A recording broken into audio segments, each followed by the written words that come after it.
은퇴를 하면 딱히 친구도 없고 할 일도 없으면 젖은 낙엽처럼 부인한테 딱 붙는다고 이 얘기를 제가 미국에서 들었는데, 따로 시간을 보낼 때는 보내는 것도 무조건 나쁘지는 않다고 저는 생각을 해요. 대화에서 내가 부정적인 걸 할 것 같다 그러면 차라리 안 하시는 게 나아요. 제가 아까도 얘기했듯이.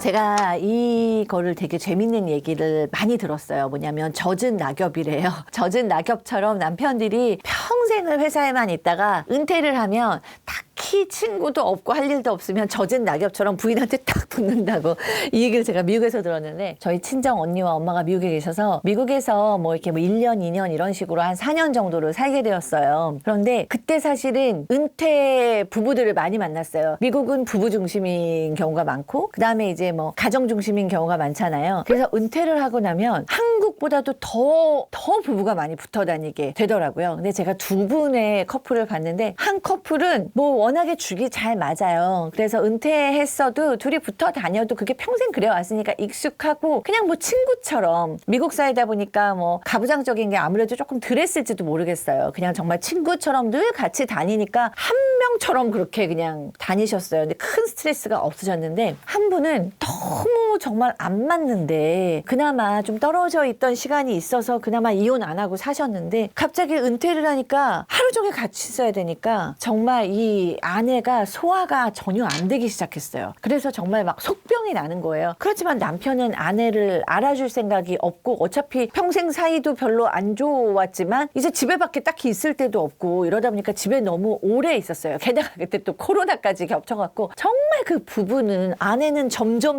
날로 몸이 아파지고 남편은 점점 서운하고 화가 나고 이래서 되게 위험했거든요. 근데 그 부부하고도 이제 얘기를 하면서, 이제는 그 아내들이 남편이 너무 붙어 있는 게 남편이 싫어서라기보다는 그런 경우는 정말 적고요. 아내가 자유를 얻고 싶은 거죠. 그러니까 인간이 행복하려면 자율성이 있어야 되거든요. 내가 내 삶에 대한 자율성, 내 시간에 대한 자율성, 공간에 대한 자율성이 있어야 되는데, 갑자기 남편이 은퇴했다 그래서 아내만 바라보고 아내의 자율성을 다 뺏으면, 그거는 나는 아내를 사랑해서 그래요, 나는 아내가 필요해서 그래요 라고 얘기를 하지만, 사실 아내 입장에서 좀 생각을 해보면 내 나름대로의 루틴과 자율성이 있는데 그걸 침해당하는 거니까, 그것은 정말 남편이 미워서가 아니라 아이들이라고 할지라도 힘든 거거든요. 그래서 아무리 은퇴를 했다고 해도 일주일에 예를 들어서 한 절반 정도, 한 3일 정도는 각자의 따로 또 같이 그걸 인정을 하셔야 돼요. 네, 그래서 남편들하고 아내들하고 이 부분에 대해서 너무 갈등이 있다, 너무 괴롭다, 힘들다 그럼 타협을 하셔야 돼요. 그래서 같이 하는 시간은 어떤 시간, 따로 하는 시간은 어떤 시간, 이거에 대해서는 서운해하지 말자, 이렇게 해서 아내와 남편이 독립적인 삶을 유지할 수 있도록. 그렇지 않으면 너무 스트레스를 받아서 남는 것은 싸움일 것 같습니다. 오랫동안 사이가 안 좋아서 사실은 한 집살인데 별거 할 정도 되는 커플이 뭐 한두 마디에 갑자기 온기가 생기는 그런 말은 없습니다. 그러나 예를 들어서 그럼에도 불구하고 지금 이혼을 하지는 않은 커플이잖아요. 그럴 때는 너무 최악으로 같이 못 살겠다는 건 아니거든요. 어떻게 보면 약간 거리를 두면서 이 위기의 시간을 그냥 좀 시간을 흘려보내는 걸 수도 있어요. 그리고 상담자인 제가 보기에 그것도 긴 부부 관계에서 그런 시간도 겉으로 보기에는 별거 같고 겉으로 보기에는 사이가 안 좋지만 어떻게 보면 한 전략이거나 한 시기일 수도 있어요. 그래서 두 분이서 뭐 완전히 이혼으로 가거나 뭐 외도로 가거나 이러면 안 좋겠지만, 약간 좀 따로 시간을 보낼 때는 보내는 것도 무조건 나쁘지는 않다고 저는 생각을 해요. 많은 부부들을 보면서. 다만 이제 따로 별것처럼 살고 있지만 어떻게든지 잘 살아보려고 하시는 분들이 대부분이죠. 그게 안 돼서 문제인 거잖아요. 그럴 때 이 부부가 이미 갈등이 있고 오해도 있고 상처도 있는데 갑자기 대화를 문제 해결을 해보려고, 자 그럼 이제 우리 오늘 드디어 우리가 속 얘기를 해보자. 그럼 내한테는 이런 게 불만이었고 너는 뭐가 불만이야, 또 그냥 닦아놓고 얘기해봐. 이런 식의 얘기는 도움이 되지 않아요. 이미 관계가 악화돼서 상처도 많은 데는 조금만 더 이렇게 쳐도, 보통 때 건강할 때는 이렇게 조금 긁는 거는 상처가 안 되지만, 이미 막 이렇게 딱지가 않고 상처가 있는 데는 조금만 긁어도 또 아파요. 그래서 오해도 일어나고 더 아프게 되거든요. 그래서 이럴 때는 문제 해결을 한다거나 너무 그 감정에 훅 들어가거나 이런 것보다는 그냥 그분의 감정을 좀 그냥 부드럽게 해주는 거예요. 뭐 오늘 기분 괜찮아? 뭐 오늘 날씨가 좋아서 기분이 좋네. 뭐 이렇게 조금 감정을 위로해주는 가벼운 말투. 그다음에 대화에서 내가 부정적인 걸 할 것 같다 그럼 차라리 안 하시는 게 나아요. 제가 아까도 얘기했듯이 더 싸움이 나고 더 상처가 되니까 긍정적인 거. 오늘 요즘 애들이 아주 얼굴이 좋아 보여서 요즘은 또 다행이네 라던가 아니면은 뭐 어머님 아버님이 요즘은 건강하셔서 다행이네 라던가 좋은 쪽의 주제로 얘기하시는 게 좋아요. 그리고 이런 것도 다 하기 싫다. 다 못하겠다 이러시면 그런데 관계는 잘 회복을 하고 싶고 더 악화되기 싫다 그러면 그냥 이거 단어 하나만 얘기하셔도 굉장히 효과적이에요. 뭐냐면 그냥 시도 때도 없이 고마워 이러면 그게 영혼이 좀 안 담겼을지라도 상대방이 들을 때는 기분이 좋은 얘기거든요. 뭐 예를 들어서 맛있는 간식이나 맛있는 게 냉장고에 있어요. 그럼 그냥 이렇게 먹죠. 그랬는데 그냥 커피 하나라도 먹으면서 고마워 라고 얘기하거나 어쨌든 고마워라는 얘기는 영혼이 담기면 더 좋겠지만 아니어도 그 관계를 회복하는 말입니다. 고마워 한번 해보시죠.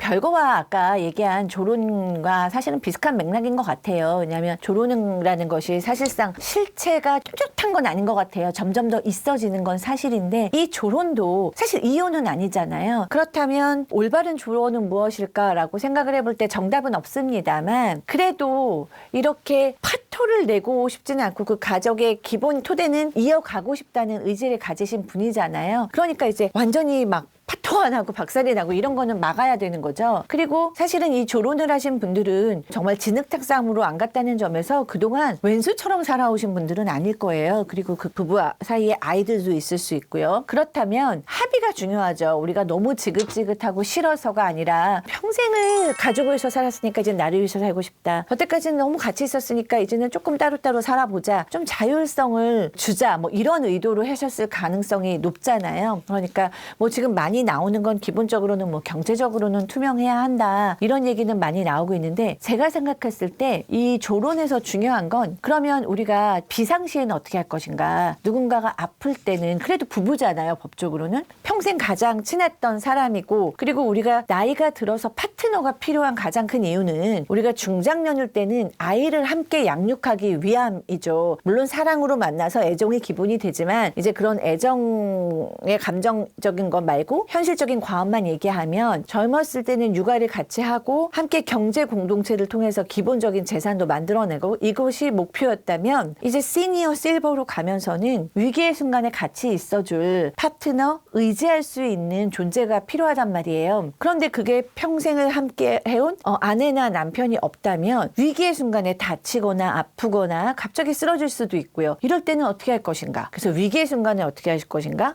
뭐 밤 같은 때는 연락이 될 수 있는 뭐 배를 만든다던가 뭐 이런 위기의 순간에 어떻게 할 것인가. 그리고 이제 저도 방송을 많이 하잖아요. 근데 거기에 저희가 이제 제보가 굉장히 많이 오는 게 이혼을 한 경우에 도대체 자식이 결혼을 하면 홍주로 누가 앉아야 되냐. 그게 자식분들이 그렇게 많이 문의가 와요. 그러니까 자식들이 고통인 거예요. 결혼을 하는데 우리 엄마하고 아빠가 잘 앉으셨으면 좋겠는데 엄마 아빠 이혼을 하면 새엄마가 있어야 되냐 새아빠가 있어야 되냐. 경조사를 어떻게 할 것인가. 조론을 했으면 경조사에는 당연히 같이 하시는 걸 기본으로 하실 것 같긴 한데 또 어떤 분들은 조론을 했으니까 난 책임은 다하고 싶지 않아. 그리고 해외로 가버리실 수도 있고 그러니까 이제 경조사는 어떻게 해야 될 것이냐 이런 것들을 사실은 감정을 배제하고 여기도 합의를 좀 하실 필요가 있을 것 같습니다. 제가 아는 두 분 얘기를 해드릴게요. 한 분은 남자분이셨는데 너무 이제 은퇴 의회 너무 서운하고 화가 나고 막 화병이 걸리시는 거예요. 난 평생 가족들을 위해서 살았는데 내 거는 하나도 없는데 은퇴하고 나니까 아무것도 남는 건 없고 집에서 눈치만 보이고 그러니까 가족을 먹여 살리기 위해서 얼마나 힘드셨겠어요. 그러니까 그게 너무 서운하고 너무 정말 슬프고 막 이러셨던 그래서 은퇴 후에 한동안 한 1, 2년 정도를 우울증을 앓으셨던 분이 있어요. 그런데 이분도 평생 하고 싶었던 일 중에 목공예가 있었어요.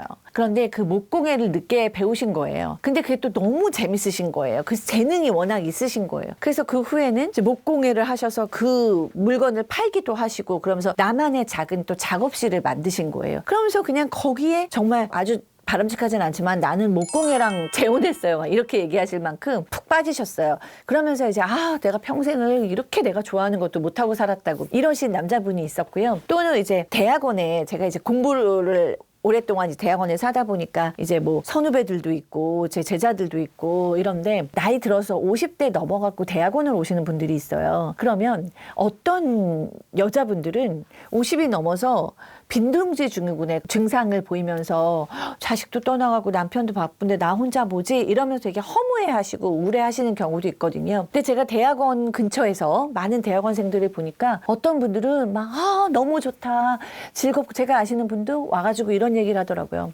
드디어 내 인생 2막이 시작됐고 정말 이제 살 것 같다고요. 이제야 정말 공기 중에 에어가 느껴진대요. 그렇게 내가 좋아하는 거를 하셔야죠. 그러니까 사실은 내가 좋아하는 것을 그동안 포기도 안 하셨으면 더 좋은데 나는 누구의 아내, 누구의 남편으로만 살다 보니까 이 허무함이 밀려온다. 그건 왜냐하면 내가 내 존재를 누군가에게 의미를 뒀기 때문에 그 누군가의 의미가 정말 이 사람은 나를 아껴주지 않는다. 내 희생이 보람이 없다. 아이들을 위한 시간이 허무했다 라는 것이 어느 날 현타가 오면 우울해질 수밖에 없고 허물해질 수밖에 없고, 그럼 굉장히 사람이 분노가 일어날 수밖에 없어요. 그건 당연한 거거든요.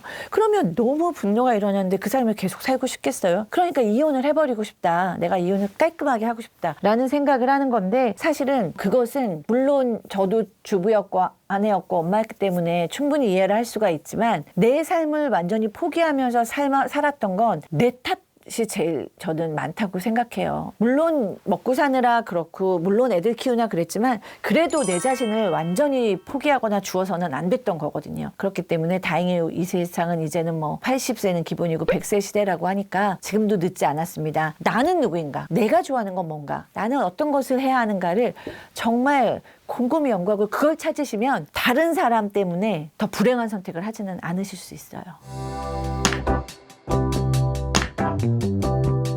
저는 현대사회에서 이혼을 하는 것도 하나의 건강한 선택이 될 수 있다고 생각하고, 정말 꼭 이혼을 해야 되는 커플들도 있어요. 그게 본인을 위해서나 아이들을 위해서나 상대방을 위해서나 이혼을 해야 되는데도 또 너무 과하게 참아서 병나고 뭐 아이들도 너무 상처받고 이런 경우도 많이 봐왔습니다. 그런데 그런 경우도 있지만 사실은 저는 이혼을 준비하면서 상담을 하시는 분들도 꽤 많거든요. 그런 분들하고 상담을 하면 이혼이 너무너무 하고 싶었기 때문에 이혼을 하잖아요. 그러면은 뭐 일단은 속 시원해 하세요. 근데 그게 시간이 짧아요, 생각보다. 그러니까 제가 알았던 분도 남편의 외도로 이혼을 했어요. 남편이 외도를 했으니까 이혼할 수 있잖아요. 그러니까 처음에는 집에 들어가니까 너무 조용해. 이렇게 음악도 들을 수 있고 욕조 목욕도 할 수 있고 초도 켜놓을 수 있고 힐링도 있고 너무 좋고 내가 정말 내 인생을 드디어 찾았구나라고 너무 좋더래요. 그런데 한 6개월 지나니까 너무 외로움이 몰려오더라는 겁니다. 그런데 내가 외롭다고 해서 누가 또 바로 만나지는 것도 아니고 그 뭐 40대 50대 여성 친구들은 다 사느라 바쁘잖아요. 그러니까 이제 극심한 외로움에 빠졌어요. 이 친구처럼 사실 이혼을 너무 하고 싶었고 하고 나서는 해방감을 느꼈는데 생각보다 하고 나서 시간이 얼마 정도 지나면 너무 힘들다라고 얘기하시는 분들이 많더라고요. 그러니까 이 이혼이 결혼도 핑크빛이 아니듯이 이혼도 핑크빛이 아닙니다. 그러니까 누군가와 만나는 것도 헤어지는 것도 생각보다 힘들어요. 인간은 사회적인 동물이라. 그래서 경제적인 어떤 장치, 뭐 물리적인 장치, 공간적인 장치, 법적인 장치 다 이혼에 중요하겠지만 저는 이혼을 결심했을 때 심리적인 어떤 장치도 굉장히 중요한 것 같아요.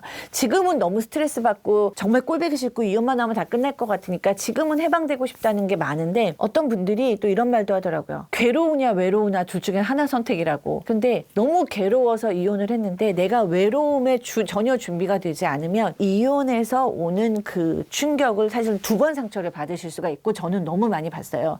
그래서 이혼을 하시려는 마음이 있을 때는 법적인 거, 경제적인 거, 공간적인 거 다 고려하셔야겠지만 심리적인 것도 꼭 미리 좀 준비를 하셔서 내가 정말 독립할 준비가 되어 있는가, 내가 정말 의존적이지 않을 수 있는가 라는 확신이 있으실 때 이혼을 하시는 게 그 후에 어떤 고통을 좀 줄이시는 데 도움이 될 것 같습니다.